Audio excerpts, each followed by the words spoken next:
TNKR Media.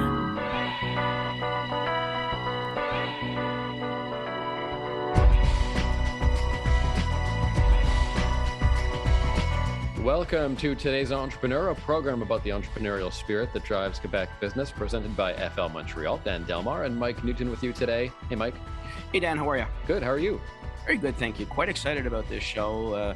We're going to be talking about artificial intelligence. We're going to be talking about clinical trials, and we're going to be talking about it in the context of some mental health issues, including depression. For those of you that know me well, I have battled severe anxiety and depression most of my life, and part of the battle initially when I started on medication was this tweaking to find the right formula. And it's fascinating to see that we can now use technology in that direction and how to make that better. So, or at least speed up efficacy and time. So this is a huge step. Quite excited to go through this exercise today. It's a combination of a couple of talents. Dr. David Benrimoh, he's a young doctor who's entrepreneurial here in Montreal, teamed up with Marina Massingham, an experienced healthcare administrator and marketer. And together they make Aifred Health. So they'll be joining us on the program. And we're also going to talk to Peter Moretis, a tax partner at FL, later in the program about some of these tech startups and how to get all your affairs in order, your partnership agreements, and your stock options and all that, how to get all that in order to grow with your business. But first, as usual, Mike, the thought leadership segment, if you will. And this one is interesting off the top here, this piece from entrepreneur.com, and I can relate to this one. 5 ways to build remote leadership skills. And I want to start today with a bit of my own failing. I think, I've been running a remote business since well before the pandemic, mostly remote, I should say. We do show up on site when needed, but for communications, you can be pretty much anywhere. I probably have failed a little bit. I probably failed in not creating enough of a tight culture with all my employees and contributors online. What can I be doing better? I mean, it's, I don't want to use the pandemic as an excuse anymore. We can get together. We can have collaborative platforms. What should I be doing better to create a better remote culture? Well, I think there's 2 things that to me that stand out. One is, using your time and your meetings strategically. I think we've tried to balance at the beginning of COVID to make sure everybody was, okay to check in on them regularly. So we just had this abundance of meetings, discussions, coffee check-ins, lunchtime this, whatever the case was, to make sure that everybody was okay. Well, we've gotten past that segment now, and we need to move away from, and I'm not saying move away from checking on your team, but not be bothering them 3 times a day to find out, hey, are you still, you still hanging in there? Is everything good? So strategic with meetings. One of the big complaints I think that is just inundated everybody.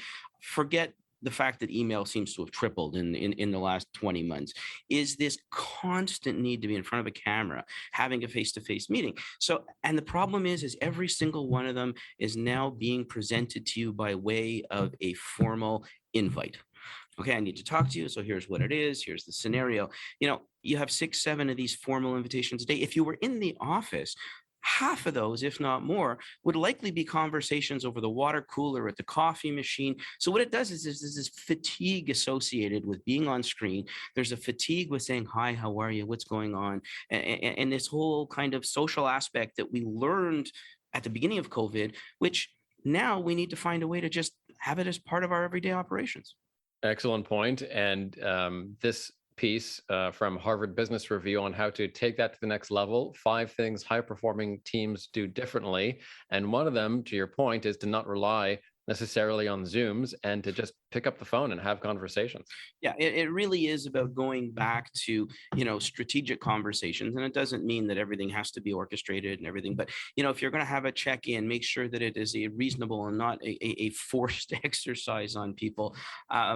We want to go back to creating bonding. We don't have that time that we used to have where, like I said, the water cooler in the hallway, on the way to the washroom, you could have, hey, how's the kids? What'd you do on the weekend? This kind of social interaction that we've normally, for those of us that have been in the profession for a long time, have you come accustomed to having a conversation. Now it's almost like I have to make an effort to call you and say, so how was your weekend? There's just something unnatural about all of that. So you have to find a way to create this bonding over non-work environment while not making it look like it's, scripted.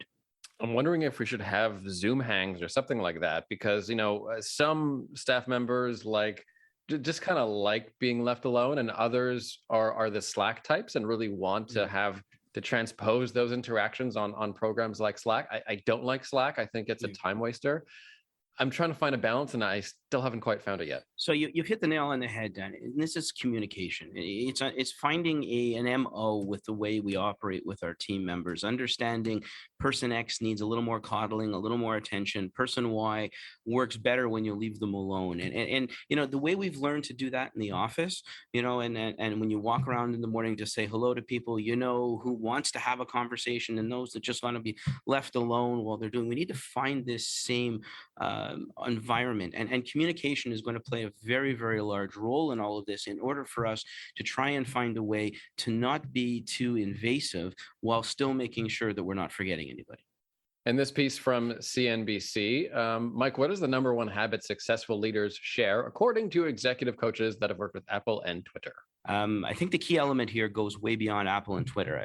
I think what it does is there's a component to all of this that is communication, but it's in a very large part curiosity. It's understanding. It's asking questions. Some people have a very hands-off approach to dealing with things, but I think success finds itself in asking questions and continuing to learn, not just about yourself and what you're capable of doing. I'm a huge fan in learning something new every day until the day I die. But in large part it's about talking to your people. It's what's working, what's not working. How do we fix this? How can we help you? What tools do you need? And the entrepreneurial side is you've got people on the ground. You've got people that are doing these tasks. Last thing somebody sitting in their quasi ivory tower in the corner office is to know the mechanisms of the day to day, unless they're out there with people, unless they're out there experiencing things with them, asking questions, rolling up their sleeves and being involved. So I think a very large part of all of this goes to trying to learn and improve the way we approach work, not just the work itself, but how we do it. How can we make processes better? And it's this constant state of learning. For sure. And every entrepreneur should make time throughout their week to do a little learning. I mean, I'm fortunate that I can put aside, an early morning hour every day to do reading and read the papers and all that. But whether most entrepreneurs can do that early in the morning, or just find some time throughout the week to just, read the trades, read the influencers in your area of expertise, and make sure that you're up to date. 100%. My biggest complaint of most professionals is that inability to talk the talk and walk the walk of so many different aspects of what they're doing. And as much as I'd love to say that everybody's an expert in their domain, there's more to life than that. And you learn from other elements. You learn from other professionals. So just reading your own trade mags and seeing what's going on is not enough. You have to be out there understanding trends with industry. You have to be able to follow technology. You have to be able, because there is not just one thing that makes your business successful. So learning and trying to extract from multiple sources, to me, is key. Our lifestyle is not conducive to that, though. I mean, our lifestyle is crammed with so many different activities and so many things to do. It becomes a discipline to read. People just, most of them feel they don't have time for it. And I think that's a huge loss. It's part of the reason we do this segment, really, because we want to encourage people to read business publications. We love Harvard Business Review, and to just keep up to date on the latest conversations. So one last one. You wanted to pick this Fast Company piece, why leaders need to resist the urge to fix everything.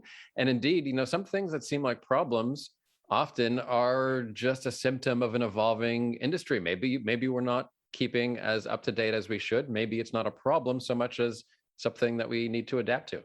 Yeah, I think there's two elements to this, and I think you got to silo the two approach. One is the urge to fix things in crisis, and seizing an opportunity where you just don't necessarily have the time to challenge people and go through that exercise. And then there's the day-to-day operational side of things. And, a lot of entrepreneurs are control freaks, and the desire to fix it now and get it done, so let's move on to something else, poses a problem, because a lot of people don't learn. They don't find ways to get themselves out of an issue.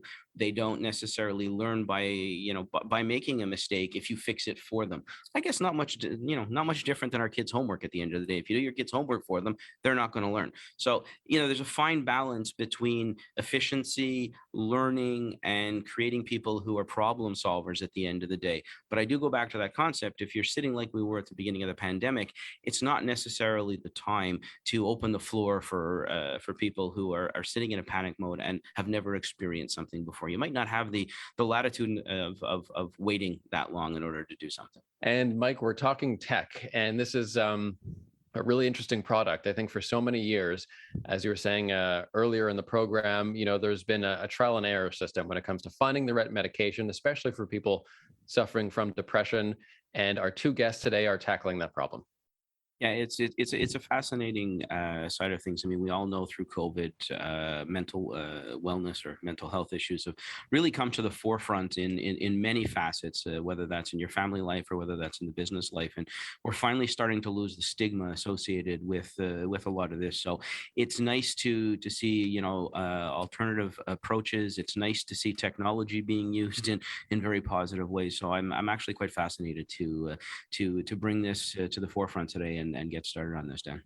Let's welcome David Benrimoh and Marina Massingham, co-founders of Aifred Health. David and Marina, welcome to today's Entrepreneur. Thank you for having us today. Lovely to be here. Thank you. So first, perhaps let's begin with Marina. The simplest question, what is Aifred Health? And that's spelled Aifred Health. Aifred Health, thank you for the question, is a startup born and raised in Montreal. And we focus on clinical decision support in mental health. Our goal is to support doctors in making the best possible treatment decisions for their patients with complex mental health conditions, with the goal of getting more patients to remission and those patients to remission faster. So it's going to beg the question, I guess, on for the average listener who's trying to understand this process. I mean, there's quite a strong technical component to all of this, obviously, but for those people that have either suffered from depression or know somebody that is suffering from depression, it's a very painful exercise to live through. And some of the biggest issues associated with trying to treat mental health issues revolves around the, shall I call it, from lack of a medical term, the tweaking of medication or treatment in order to find the right mix that is appropriate for an individual. So how is Aifred really trying to work into this? I mean, this could be a long period before somebody, 2, 3, 4 months, before somebody can get an idea of what medication is working. How are you changing this? Sure. So the idea behind what we're trying to do is we're basically saying, look, we've been trying for years to figure out how to match the right patient to the right treatment at the right time. And we haven't yet found an effective way of doing this in a quick way that a clinician and their patient can use in the clinic, in a visit, on a telemedicine visit, without needing to resort to expensive tests or things like that. So what we said is, the problem is we have a lot of data and information about patients. We don't know how to put it together in a way that lets us make this prediction. So we said, can we use artificial intelligence? And the specialty of artificial intelligence is to look at lots of data and find patterns. Can we use this pattern finding technology to find the patterns that will help us better match the right patient to the right treatment at the right time? And that's what we've been working on at Aifred Health. We've basically built a system that takes in information about patients, simple, easy to collect stuff about their symptoms and their demographics, and combines that using an artificial intelligence or neural network model that's learned from thousands and thousands of patients, and finds the pattern that fits this patient to help us predict which of the many available treatments might be best positioned to help them get better, so that we can avoid people having to try a whole bunch of treatments one after the other without really knowing which one is the most likely to help them. So this is really to increase efficacy as well as increasing the time frame involved in all of this. So finding the right approach and finding the right approach quicker. Yeah, that's it. Okay. So obviously this is not your run-of-the-mill process. I mean, there's technology involved, there's clinical trials involved.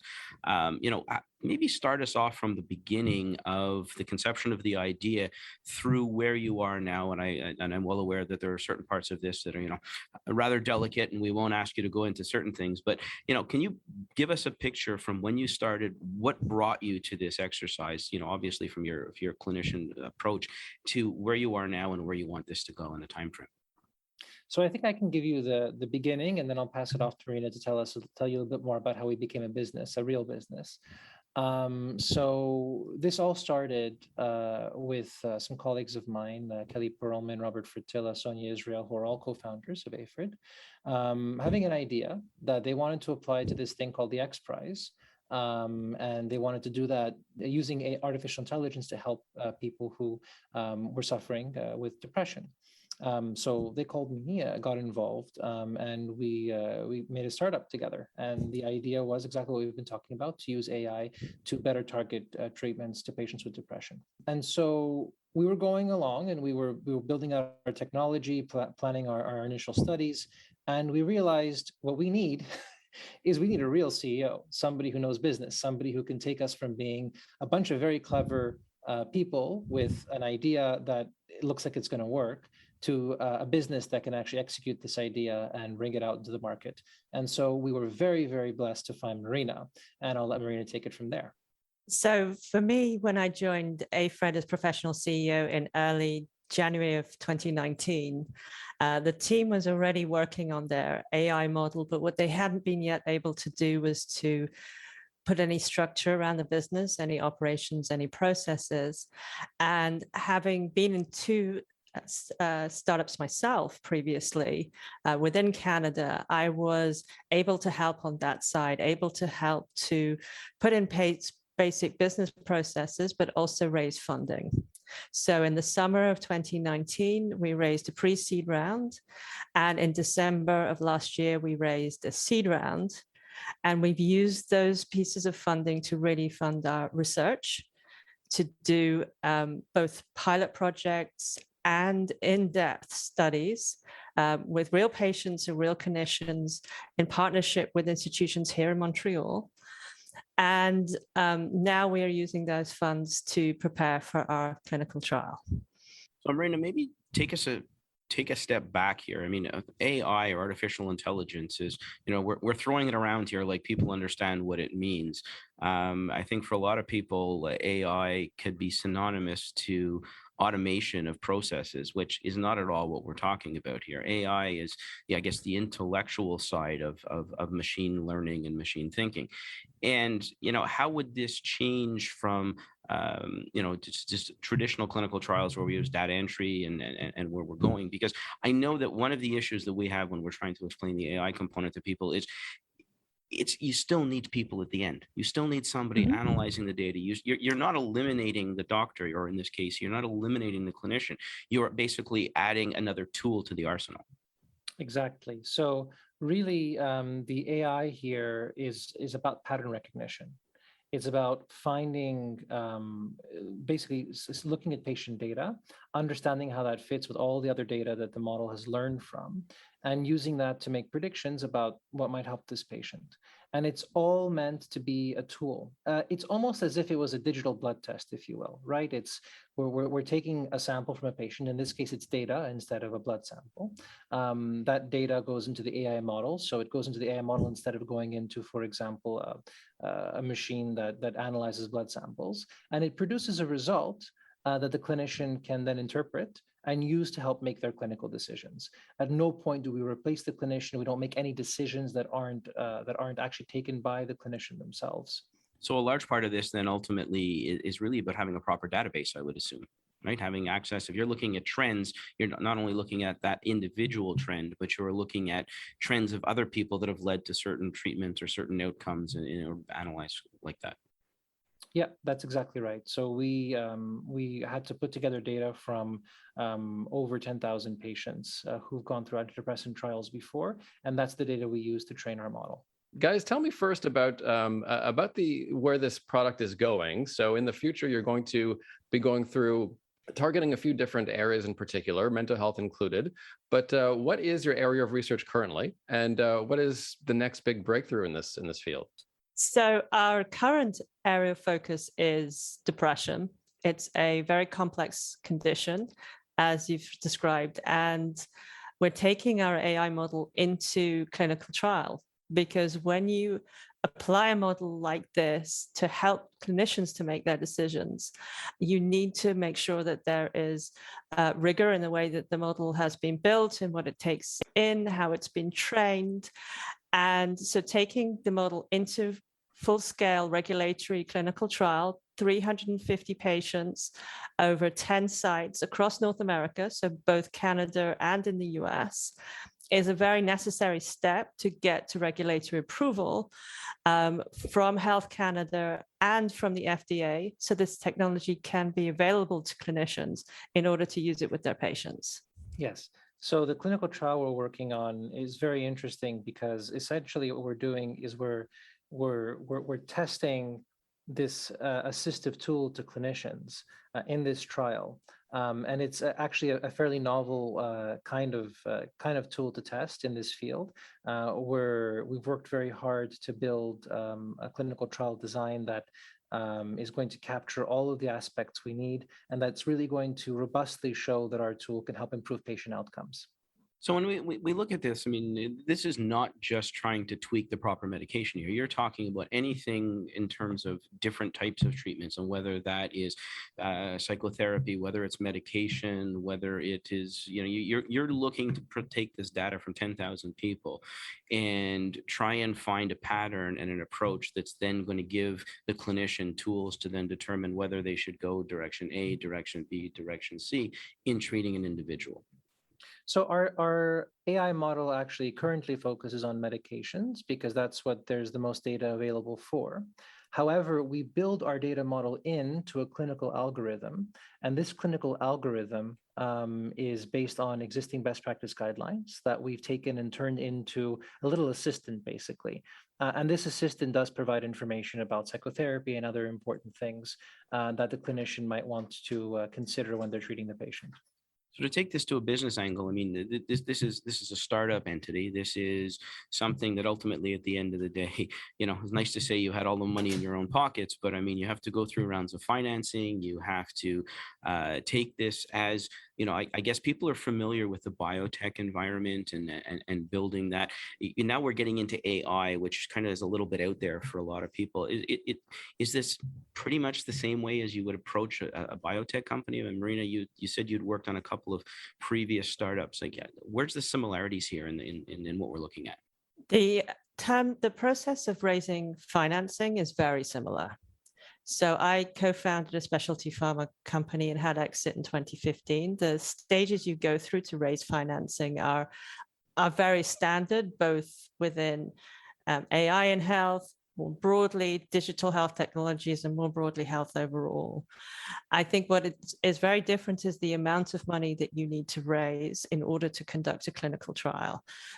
The way we conduct the trial is in some ways more complex because this is novel technology. So when we do our clinical trial, this will be the first time this type of technology has been applied in mental health in a clinical trial environment anywhere in the world. So in that sense, it's a complex undertaking, but it actually does have many areas where you can reduce costs versus a traditional trial. So for example, you do not have to have patients come into offices and have blood samples taken in the same way as you may do in a traditional trial. The medications that we're talking about have already been approved. So these are already medications that are available in the market. That affects also the way you conduct the trial, which in turn also has an impact on the cost of the trial, and therefore how much money you need at each stage of your financing as you grow the business. I think it's really interesting is that it's really in between this whole biotech notion and a pure software company, right? Because you've got this tool that is basically it's software enabling biotech in the sense that we're a software providing information that might help you choose between different medication options. And we're living right at the crossroads between those two worlds, which is very interesting and often needs to be really carefully explained to people for them to get it. But it's a very interesting new world, and I think it's something you're going to be seeing a lot more of in times to come. Yeah, I think one of the interesting aspects is, from a biotech, it could be a 7 to 10 year, cycle from the moment you start to the moment you actually get some kind of approval. We're not talking, because like you said, the medication's already been approved. You still have to go through Health Canada. You still have to go through the exercise, but you're kind of cradle to grave in getting there. I'm assuming is significantly less in this type of process, correct? Absolutely. So there's many fewer stages to our clinical trial process versus molecule discovery. This would be more akin to a post-marketing trial that a pharmaceutical company or a biotech company might do. And because the product is already, the treatments are already available on the market, you have many fewer steps to go through in your approval process. Now, once you're there, let's talk a bit about marketing. I know just from the limited experience that I have, and Marina, I'm curious about your thoughts. What goes through your head when you're trying to market a new medical product? I mean, all the things to balance public health, liability. What are you juggling with on a day-to-day basis, marketing-wise? Well, the first challenge is the regulatory process, because that's still in development. Actually, on the Health Canada and the FDA side, we are getting new guidance almost on a weekly basis at the moment. So before we obviously can commercialize this AI model, we have to make sure that we're up to date with the changing regulations and guidance, so that we conduct the clinical trial correctly, and also we present our submission in the right way, answering key questions that the FDA and Health Canada might have. At the end of the day, when you think about the benefit of the tool from a healthcare system perspective, and that's really our target market. So this is not something that we're selling directly to patients or consumers. This is something that we sell to healthcare systems, clinics, hospitals. You're really looking at three elements. You're looking at improving quality of care. You're looking at improving the efficiency with which care is delivered, and you're looking at improving the outcomes for patients, which itself has many cost benefits to the healthcare system. So then I guess just to kind of finish off on the marketing angle of this, your approach is really not going to be at marketing to the individual, but rather marketing into the clinicians or the hospitals or whatever the process may be from there. So I guess taking that approach, it's not a traditional, again, kind of falling into the biotech side, but not a traditional approach from a marketing to eventually have this go-to-market perspective, correct? That's correct. So where a pharmaceutical company might have a large primary care sales force that goes doctor to doctor across the territory, we are really going from the top down, from the healthcare system administration for the hospital or clinic administration, to show the benefits of our tool and for them to sponsor the licenses that cover their physicians. And we'll have the one piece of advice for today's entrepreneur from our entrepreneurs, David and Marina, co-founders of Aifred Health, coming up in just a few minutes. But first, let's bring back Peter Joseph Moretus, tax partner at FL Florlandau, to talk about stock options, especially in the tech industry, when you get venture capital involved, when you're growing really rapidly, and how complicated those arrangements can get. Peter, welcome back. Thanks, Dan. I was trying to think of a tax topic that was just as complicated as AI, and I came up with the idea of stock options. I think it's very relevant now with the labor shortages and the labor market now. Just so everybody understands, the stock options are essentially used as a tool for all companies, but I find for startups in tech or in biotech, can be very advantageous, because one of the things that startups don't have is necessarily revenues or cash flows to be able to fund or pay for their costs. And one of their biggest costs normally ends up being payroll and key staff. And having options will allow them to compensate their employees, not with cash today, but potentially future growth in the actual company in the future. It's worth noting, Mike, that that especially when we're dealing with tech companies, a lot of investors growing rapidly, really important to have all your paperwork in line, whether it's an employee agreement or your partnership agreement. Yeah, I mean, the backup to this process is phenomenally complicated, and it's not just a cocktail napkin approach to dealing with things. You're going to have options agreements. You're going to have shareholders agreements. Within those, you're going to have out clauses. You are going to have next round funding clauses. In some cases, companies have stayed away from stock options and gone to phantom type plans. So, there's a lot of stuff that's out there. You got to make sure you've got the right legal counsel, obviously, to help support and build all of these things. And, Peter, from a tax angle, we've heard from years in Canada that there's a difference between, stock options issued that are a public company, private company, Canadian controlled company. Can you demuddle a little of this for us? Yeah, so just the tax benefit, I guess, of why options are used a lot is that the growth in the share price from when the options are granted to the employees to when they're actually exercised. So when the employee exercises them, that growth is actually it's considered like a salary, so it's added to their employment income, their T4. But if certain characteristics are met, they're able to get something called the stock option deduction for 50% of that amount, which essentially taxes it at a capital gains rate, which is similar to if they have own the actual shares themselves. And so what's happened is finance had reviewed a lot of this in the past, and it seemed that a lot of people that were benefiting from this were higher income earners. And just in 2021, as of July 1st, a lot of the larger public companies will be limited in terms of what their employees can benefit from the stock option deduction. But after a couple of years of consultations, they have came out and said that any CCPCs, which are these Canadian controlled private corporations, or other companies, whether they're foreign controlled or public, but that are below $500 million of annual sales, will still be, there won't be any cap anymore in terms of the stock option deduction. So that's really a benefit that will maintain for these growing companies that need to attract talent.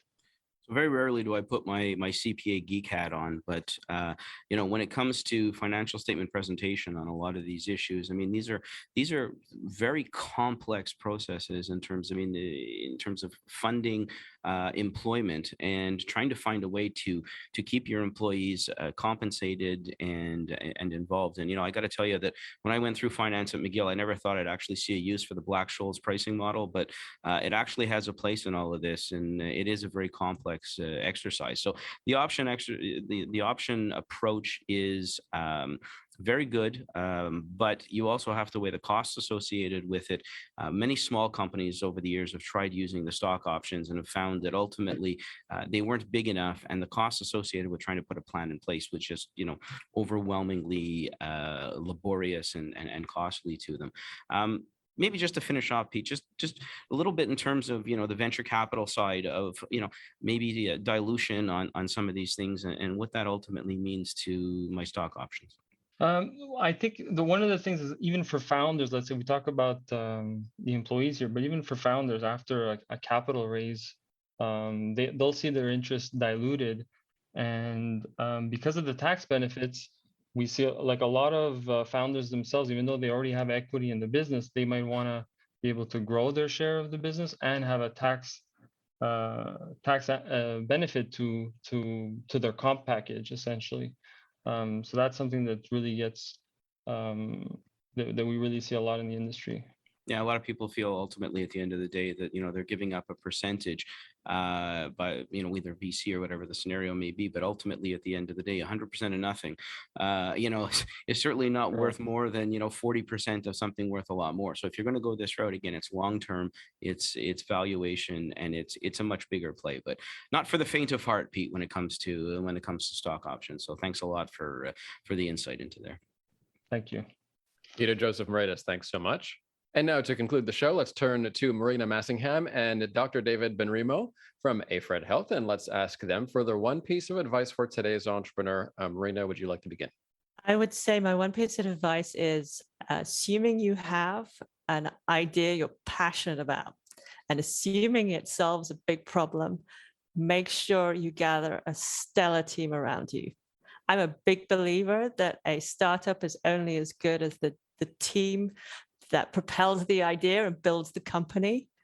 And this is the prime reason why I joined Aifred Health, and that's why I continue to love what I do every day. And David? Well, Marina stole mine, but what I'd love to say is, aside from that, a lot of people, especially when we're talking about emerging technology, especially when AI became and it continues to become a big thing, there's this immediate rush to want to just use a technology because it's hot and because it's exciting, right?